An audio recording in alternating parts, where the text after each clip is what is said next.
آیا پوهیږئ چې ستا یوه ډوډۍ خواړه خو به یا برکت درته راولي او یا به د ژوند خیر درنه پورته کړي.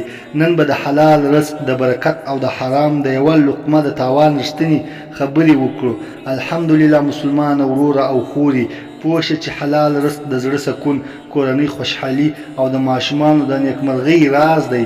یو انسان که لږ هم رزق لري خو حلال وي، الله جل جلاله په هغه کې داسې برکت ږدي چې هیڅ غم نه لري. خو که څوک د حرام یوه لقمه هم وخوري، د زړه رڼا توره شي، دعا نه قبلیږي، د کور سکون له منځه ځي او د ژوند خیر ختمیږي.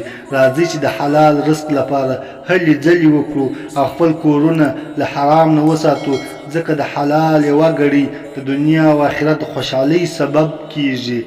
ګرانه وروره، که دا پیغام دې زړه ته ولګېد نو د واو درمان چینل سبسکرایب کړه او له خپلو ملګرو سره یې شریکه کړه.